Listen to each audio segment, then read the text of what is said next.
నిఘా TV news కి స్వాగతం. ముందుగా హెడ్లైన్స్. ఇప్పుడు సిట్టు బండి భగీరథ్ కదా, బండి భగీరథ్ విషయంలో సిట్టు వేయడం అంటేనే కేసును నీరుగార్చడం. ఇలా సిట్ ఎందుకు? సీదా కంప్లైంట్ ఉంది కదా. అసలు కంప్లైంట్ వచ్చి 4 రోజులైనా ఇప్పటిదాకా ఎందుకు అరెస్ట్ చేయలేదు? డైరెక్ట్ గా ఇప్పుడు మా బీఆర్ఎస్ పార్టీ మా క్రిషాంకో లేకపోతే మా నల్లబాలో రీట్వీట్ చేస్తే రాత్రి 1 గంటగా చెత్తకపోయినావు కదా.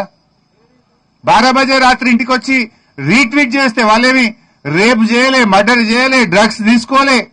ట్విట్టర్ లో వాళ్ళ అభిప్రాయాన్ని రీట్వీట్ చేసింది అంతే.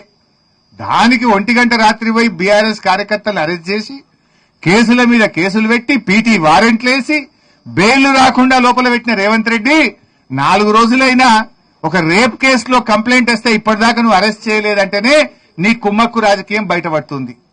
ఇప్పుడు ఇంత క్లియర్ కట్ కేసులో 4 రోజులైనా నువ్వు యాక్ట్ చేయలే. ఇప్పుడేమంటున్నావు మళ్ళా సిట్టు. నువ్వు ఇప్పటికి ఎన్ని సిట్లు వేసినావు? 10 సిట్లు వేసిండు రేవంత్ రెడ్డి. ఒక్క సిట్ అన్నా ఇప్పటికేమైనా రిపోర్ట్ ఇచ్చిందా? నీ 10 సిట్ల రిపోర్ట్లు బయటపెట్టు ఫస్ట్. ఇప్పటిదాకా 10 సిట్లు వేసినావు రేవంత్ రెడ్డి. ఏ సిట్ అన్నా తేల్చిందా? ఏ సిట్టు మీద చర్యలు జరిగినాయా? నువ్వు ఇక్కడ కూడా సిట్టు వేయడం అంటే నీరుగార్చడమే కేసును. ఉద్దేశపూర్వకంగా కుమ్మక్కై నువ్వు ఇలా ఈ సిట్టు వేసి కేసును నీరుగార్చే ప్రయత్నం చేస్తున్నావు.